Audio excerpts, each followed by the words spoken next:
Hello friends, GK study in Hindi में आपका स्वागत है। इस वीडियो में हम लोग देखिए जो Bihar SSC inter level mains का एग्जाम दिए हुए हैं उसको लेकर के ये चिट्ठी वायरल हो गई है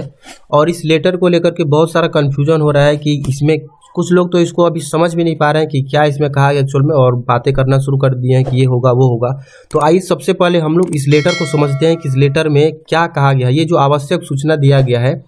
ये प्रथम इंटर स्तरीय विज्ञापन को लेकर के, इस विज्ञापन में किस जजमेंट की बात की गई है और इस जजमेंट में क्या है आदेश, और ये जिस उम्र सीमा के बारे में कहा गया है उसको किस तरह से गणना आपको करना है। क्या आप भी तो इसके चलते बाहर होंगे या नहीं होंगे, उसको यहाँ पे आइए हम लोग पहले इस विज्ञापन को, इस लेटर को समझते हैं। तो देखिए ये अब लोग सबसे पहले तो थोड़ा सा देख लेते हैं कि जो इंटर लेवल का वैकेंसी आया था उसमें क्या था, कब आया था और क्या डेट था उसका,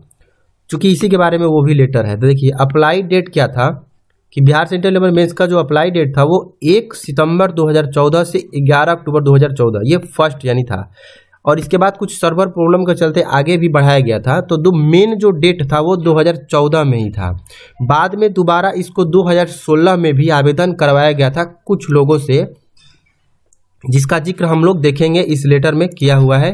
ठीक है, उसी को देखेंगे हम लोग। उसके बाद देखिए कि इस जो लेटर में बताया गया है कि जनरल के विज्ञापन में ये बताया गया था कि जनरल के लिए जो एज का गणना करना था वो 1/8/2014 से करना था। कितना, तो मिनिमम 18 वर्ष और मैक्सिमम 37 वर्ष, यानी जिनका भी एज 1/8/2014 को 18 वर्ष से कम था वो इसके लिए एलिजिबल नहीं है। भले ही 2016 में वो 18 वर्ष से हो गए हैं, 18 वर्ष के हो गए हैं और 2016 में फॉर्म भरे हैं तो उनका भी यहाँ पे छट जाएगा फॉर्म, क्योंकि इसी डेट को आपको मिनिमम एज 18 वर्ष मांगा गया है। अब देखिए कि इसी डेट को आपको एज, मैक्सिमम एज जो है वो 37 वर्ष मांगा गया है, उस समय मांगा गया था। लेकिन बाद में ये जो जजमेंट आया है, इस जजमेंट में ही बाद में मैक्सिमम एज का जो गणना करना है उसके लिए एक नया डेट दिया गया है 2006, यानी इस डेट को जिनका भी एज 37 वर्ष से ज़्यादा हो रहा था तो वो इस डेट से अपना अगर गणना करेंगे तो उनका लगभग 8 वर्ष का यहाँ पे गैप है। तो जिनका भी यहाँ पे 45 वर्ष एज है, इस डेट को 45 वर्ष एज जिनका भी है वो इस डेट से गणना करेंगे अगर, तो उनका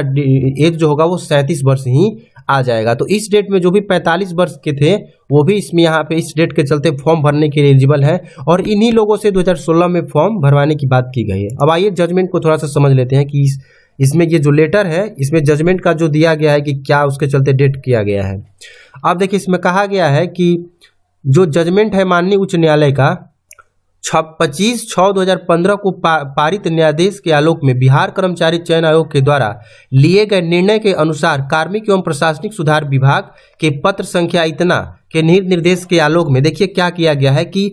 यहाँ पे देखिए ध्यान से देखिएगा, यहाँ पे केवल अधिकतम उम्र की बोला गया है, ऐसा नहीं कि मिनिमम उम्र। प्रथम इंटर स्तरीय संयुक्त प्रतियोगिता परीक्षा 2014 में अधिकतम उम्र की गणना विज्ञापन की शर्त के अनुसार 1/8/2014 के स्थान पर इतना निर्धारित किया जाता है। अब इसमें ये कहीं नहीं बोला है कि मिनिमम एज की गणना के लिए भी चेंज किया जाता है।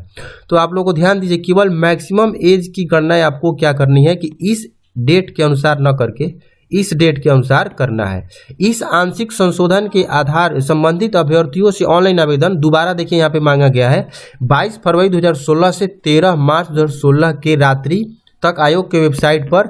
उस भरा जा सकता है। इसके बाद देखिए यहाँ पे लिखा गया है कि इस विज्ञापन की शेष शर्तें यथावत रहेगी, यानी कि उसमें किसी प्रकार का चेंजिंग नहीं किया गया है।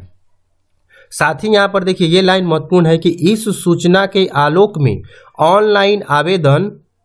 मात्र उन्हीं अभ्यर्थियों के द्वारा भरा जाना है, मात्र उन्हीं अभ्यर्थियों के द्वारा भरा जाना है जिन्हें उम्र सीमा का लाभ वांछित है, जिन्हें उम्र सीमा का लाभ वांछित है। ये लाइन महत्वपूर्ण है। देखिए यानी इसके अनुसार क्या हुआ कि जो भी स्टूडेंट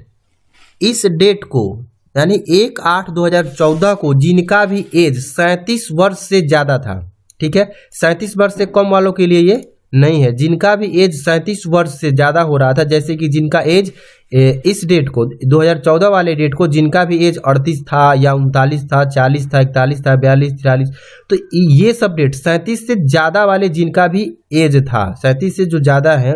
वो सब कैंडिडेट 2014 में फॉर्म नहीं भर पाए थे क्योंकि उनके लिए तो 37 वर्ष ही मांगा गया था, लेकिन उनका एज था 38 वर्ष। लेकिन जब ये वाला डेट आया है 2006 वाला, तो इसके अनुसार वो 37 से कम हो गए, तो सिर्फ इन्हीं अभ्यर्थियों के लिए डेट मांगा गया, फिर से आवेदन का डेट जो आया था इन्हीं अभ्यर्थियों के लिए आया था जिनका भी एज 37 से ज़्यादा हो रहा था। अब यहीं पे बात समझिए कि इस डेट को, यानी 1/8/2014 को जिनका भी एज इस डेट के अनुसार 37 से कम था, अब जब इस डेट के अनुसार उनका 37 से कम है तो इस डेट के अनुसार भी 37 से कम ही होगा, तो वो तो उसी समय एलिजिबल थे फॉर्म भरने के लिए, यानी इसी डेट को वो एलिजिबल थे फॉर्म भरने के लिए, लेकिन वो उनको पता नहीं चला होगा कि फॉर्म आया है या फिर कुछ और कारण से फॉर्म नहीं भर पाए हैं। ठीक है, उस समय ये फॉर्म नहीं भर पाए, लेकिन जब दोबारा इन लोगों के लिए, यानी 38 वर्ष से ज़्यादा उम्र के लोगों के लिए जब दोबारा आवेदन खोला गया है, तो उस समय ये लोग भी अप्लाई कर दिए हैं जो इसी समय एलिजिबल थे। इन सभी कैंडिडेट को 37 वर्ष से कम उम्र वाले को इसी समय अप्लाई करना था, लेकिन ये भूल गए होंगे अप्लाई करना किसी कारणवश, और ये बाद में 2016 में अप्लाई किए इन लोगों के साथ। लेकिन इस जजमेंट में ही कहा गया है कि ये सिर्फ उन्हीं लोगों के लिए है जिन्हें उम्र सीमा का लाभ वांछित है, यानी कि ये सिर्फ उन्हीं लोगों के लिए था जिनका भी एज इसमें लाई कर रहा था। इस डेट के अनुसार 1/8/2014 के अनुसार जिनका भी एज 38 से ज़्यादा था उन्हीं को सिर्फ 2016 में अप्लाई करना था। अब देखिए कि उन लोग के साथ क्या होगा, तो जिनका भी एज इस कैटेगरी में है इस डेट के अनुसार 2014 के अनुसार जो भी 37 वर्ष से कम के हैं और वो बाद में 2016 में फॉर्म अप्लाई किए हैं, तो काउंसलिंग के अनुसार उनका जो फॉर्म है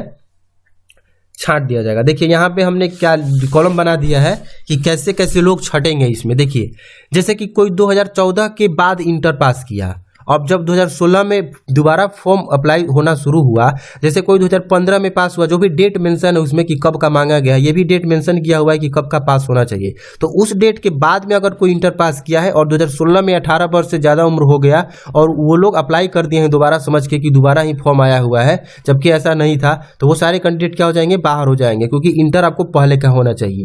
अब देखिए जो पहले से पास है इंटर, यहाँ तो ठीक है कि पहले से ही इंटर पास किए, लेकिन वो 2014 में अप्लाई नहीं किए। कब अप्लाई किए, 2016 में अप्लाई किए जब दोबारा फॉर्म आया। तो वैसे में से कौन कौन लोग बाहर होंगे, जिनका उम्र 2014 में ही 37 से कम था वो बाहर हो जाएंगे। जिनका एज 2014 में 37 से ज़्यादा होगा वहीं इसमें के लिए एलिजिबल थे 2016 में फॉर्म भरने के लिए। ठीक है, तो 2016 में जो भी फॉर्म भरे हैं वैसे कैंडिडेट जो कि 2014 में ही फॉर्म भरने के लिए एलिजिबल थे, सब कुछ उनका सही था, लेकिन अपने भूल के कारण वो उस समय अप्लाई नहीं कर पाए और दोबारा अप्लाई कर दिए 2016 में, तो वो वहां से बाहर हो जाएंगे। अब कुछ लोग कह रहे हैं कि क्यों एडमिट कार्ड दिया गया, क्यों हमारा रिजल्ट आया पीटी में, क्यों हमको मेंस में एग्जाम देने दिया गया। तो देखिए कोई भी ये वेरिफिकेशन होता है वो काउंसलिंग के समय ही होता है। वेरिफिकेशन का मतलब होता है कि आपकी सत्यता की जांच होगी, जो भी आपने आवेदन दिया है वो सत्य रूप से सही है, आवेदन आपने सही रूप से किया है कि नहीं, ये वेरिफिकेशन जो होता है वो काउंसलिंग में ही होता है।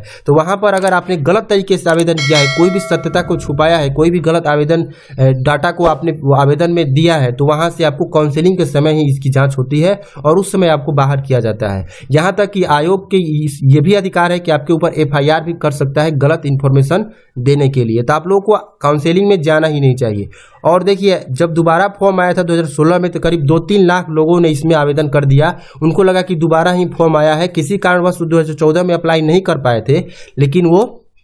2016 में फिर से जब फॉर्म आया तो उसमें अप्लाई कर दिए। और ऐसे में से करीब 2-3 लाख कैंडिडेट में से 4-5 हज़ार ऐसे कैंडिडेट हैं जो कि पीटी में पास हुए हैं और उन लोगों ने मेंस का एग्जाम दिया है, जो कि 2014 में ही वो लोग एलिजिबल थे फॉर्म भरने के लिए, यानी 37 वर्ष से उनका कम था। यानी ये वाला जो कैटेगरी है 2014 से पहले पास हुए इंटर, लेकिन अप्लाई किया 2016 में, और वो 2014 में ही 37 वर्ष से जो है उनका एज कम था 2014 में ही, लेकिन वो भर नहीं पाए थे अपने भूल के कारण। तो यहाँ पे ऐसे लोगों को बाहर किया जाएगा काउंसलिंग में। ये बात आप लोग ध्यान समझ लीजिए और ये फिक्स है। यहाँ पे इनका ज्वाइनिंग कभी भी किसी भी हालत में नहीं होगा। आप लोगों के ऊपर FIR भी दर्ज हो सकता है। ठीक है, अब आयोग क्या निर्णय लेगा वो तो पूर्णतः आयोग के ऊपर है। तो ये बात जो लेटर के अनुसार हम बता रहे हैं कि इस लेटर के अनुसार यही बात इसमें कहा गया है, क्योंकि इसमें क्लियर बोला गया है कि इस विज्ञापन की शेष शर्तें यथावत रहेंगी और ये जो आवेदन मात्र उन्हीं अभ्यर्थियों के द्वारा भरा जाना है जिन्हें उम्र सीमा का लाभ वांछित है। ये उन लोगों के लिए नहीं था जो कि 2014 में ही एलिजिबल थे और अपने भूल के कारण